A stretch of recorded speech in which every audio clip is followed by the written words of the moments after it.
Grand City Ballroom Surabaya menjadi saksi bisu pertarungan sengit tiga pasangan calon gubernur dan wakil gubernur Jawa Timur. Dalam debat kedua Pilgub Jatim 2024 yang diselenggarakan oleh Komisi Pemilihan Umum Jawa Timur. Debat kedua yang mengambil tema tentang tata kelola pemerintahan yang efektif dan inovatif serta pelayanan publik yang inklusif untuk keadilan masyarakat Jawa Timur ini, berlangsung seru, lantaran diwarnai adu argumentasi tajam dari ketiga paslon. Ketua KPU Jatim Aang Hunaefi, membuka debat dengan menekankan pentingnya debat sebagai wadah bagi masyarakat untuk menilai visi dan misi masing memimpin Jawa Timur. Semua dapat mengikuti kegiatan debat publik antar pasangan calon yang kedua untuk Gubernur dan Wakil Gubernur Provinsi Jawa Timur di tahun 2024. Hadirin sekalian yang kami muliakan, pada kesempatan debat yang kedua ini KPU Provinsi Jawa Timur mengangkat tema tata kelola pemerintahan yang efektif dan inovatif serta pelayanan publik yang inklusif untuk keadilan masyarakat Jawa Timur yang telah dirumuskan oleh 7 orang yang tergabung dalam tim panelis berikut rumusan pertanyaan yang disusun. Dengan demikian, beberapa hal yang akan disampaikan oleh para pasangan calon di momentum yang sangat istimewa ini dapat bermanfaat bagi saudara-saudara sekalian untuk menjadi wawasan serta menjadi bahan pertimbangan dalam penguatan untuk menentukan pilihan waktu di tempat pemungutan suara di tanggal 27 November 2024 nanti. Sementara itu, debat dimulai dengan pemaparan visi dan misi masing-masing paslon, menekankan pentingnya pemerintahan yang transparan dan akuntabel, dengan fokus pada penguatan teknologi untuk meningkatkan efektivitas pelayanan publik, menitik beratkan pada program berorientasi pada pemberdayaan masyarakat, khususnya di sektor ekonomi dan pendidikan. Assalamualaikum warahmatullahi wabarakatuh. Bapak Ibu sekalian berbahagia, ke depan kita punya tantangan yang sangat serius. Seluruh pemimpin negara di dunia ini punya komitmen akan menuntaskan semua tujuan SDG Sustainable Development Goals pada tahun 2030. Itu artinya bahwa pemerintah Provinsi Jawa Timur harus memastikan bahwa tidak ada lagi orang miskin, tidak ada lagi orang yang lapar, zero hunger, zero poverty. Dan pendidikan harus tuntas, berkualitas, dan 100% warganya harus juga punya jamban yang sehat dan juga bersih. Namun demikian bahwa kita masih punya data terakhir, ada 19,2% atau setara dengan 2.158.000 rumah tangga di Jawa Timur yang tidak punya jamban sehat. Dan indeks kualitas lingkungan hidup di Jawa Timur juga peringkat 21 dibandingkan dari seluruh Indonesia. Dan saya bertemu dengan seorang pimpinan pesantren di Bangil, Pasuruan. Mereka mengatakan mengeluh selama bertahun-tahun karena ada perusakan dan pencemaran limbah di desanya, namun jangankan ada solusi, didengar pun tidak oleh pemerintah provinsi. Oleh karena itu yang diperlukan adalah sebuah kepemimpinan birokrasi yang solutif dan cantik, cerdas, yang adaptif, transparan dan transformatif, juga inovatif, kompeten dan juga anti korupsi. Maka oleh karena itu jangan pernah berbangga kalau kita menerima begitu banyak penghargaan.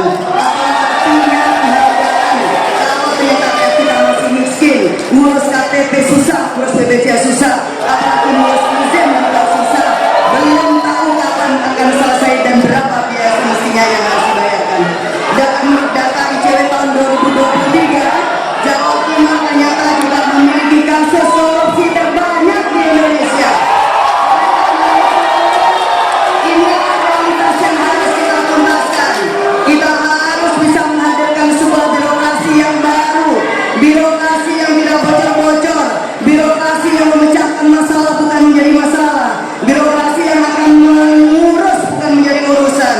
Oleh karena itu Bapak Ibu sekalian, apabila Bapak Ibu percaya kepada kita, Lulu dan Lukman memimpin Jawa Timur, kita pastikan bahwa tidak akan lagi ada kantor pemerintahan yang akan digeledah KPK dan tidak ada kata dinasihatkan di dalam tersangka. Bersama Lulu dan Lukman, 100% Jawa Timur pasti nomor 1. Kita tahu banyak PR besar di Jawa Timur, mulai dari kemiskinan, pengangguran, kesenjangan, pendidikan, hingga infrastruktur. kami Lulu Lukman hadir untuk menjadi solusi Jawa Timur. Tentu sebagai kepanjangan tangan pemerintah pusat, kita tahu Presiden Prabowo Subianto mencanangkan pertumbuhan ekonomi 8%. Itu sesungguhnya kalau kita manai adalah 10% agar kita terhindar dari middle income trap. Karena itu kita memiliki terobosan baru namanya birokrasi digital. Apa itu? Birokrasi yang melayani, bersih, mudah, cepat, dan praktis dalam One Jatim, satu aplikasi untuk semua pelayanan, agar semua terlayani dengan baik, kesejahteraan bisa cepat terwujud. Jawa Timur, Jawa Timur, Jawa Timur, Insya Allah adalah kemajuan yang nyata adanya. Kami ingin menyampaikan bahwa pada posisi 5 tahun terakhir, investasi di tahun 2023 mencapai titik tertinggi dari 5 tahun masa kami menjalankan pemerintahan, dan catatannya adalah 145 triliun. Ini menjadi bagian penting untuk kami sampaikan bahwa menurut Lingkuan Institute, ini adalah iklim investasi terbaik kedua setelah DKI Jakarta. Kami juga ingin menyampaikan bahwa pertumbuhan ekonomi di Jawa Timur tumbuh inklusif. Itu artinya bahwa setiap tumbuh maka akan membuka lapangan kerja. Oleh karena itu TPT, tingkat pengangguran terbuka di Jawa Timur lebih rendah daripada TPT nasional. Dan pada saat yang sama IPM, indeks pembangunan manusia di Jawa Timur sebaiknya lebih tinggi dari IPM nasional.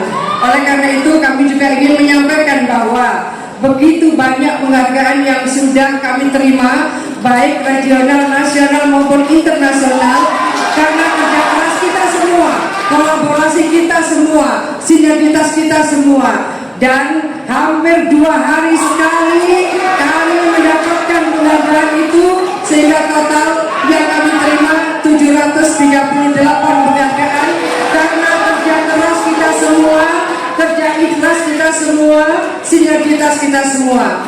Selanjutnya Pak Emil, saya mohon untuk meneruskan, melanjutkan. Terima kasih hadirin dan pemirsa. Izinkan kami menyampaikan bahwa di 2024 hanya Jawa Timur provinsi yang mendapatkan penghargaan tertinggi tata kelola pemerintahan daerah Sadar Rencana Karya Bakti Praja Nugraha.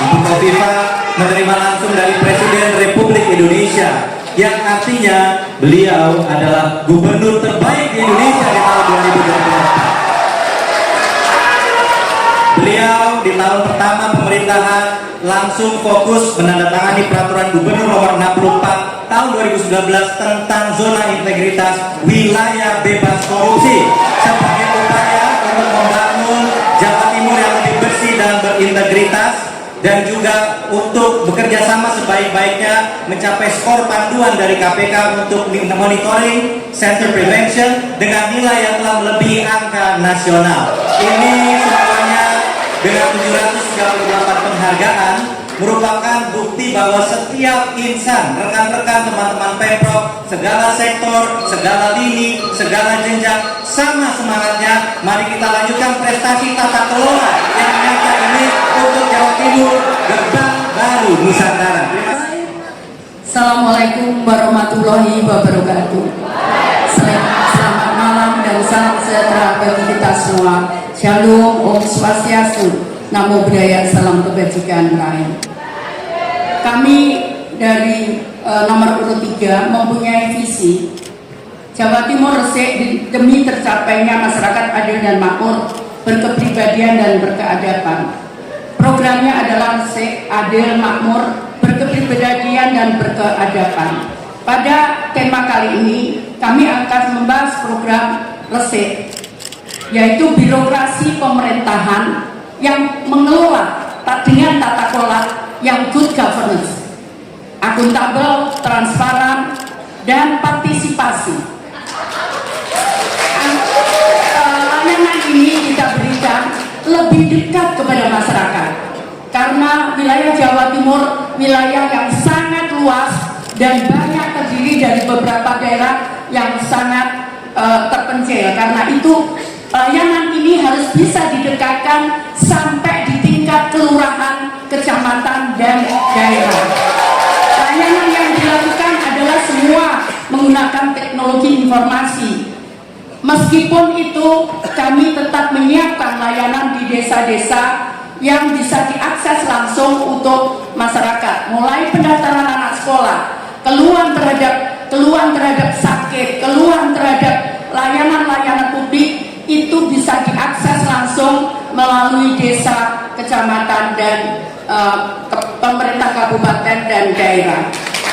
Yang selanjutnya adalah bagaimana kita memberikan pertanggungjawaban soal akuntability. Makanya yang kita lakukan adalah dengan menggunakan teknologi informasi, maka kita bisa menyamin kapan akan selesai perizinan, kapan berapa biayanya, itu dapat langsung dipantau oleh masyarakat. Demikian pula bagaimana layanan terutama tentang pengelolaan keuangan yang harus transparan dan masyarakat itu terlibat di dalam penyusunan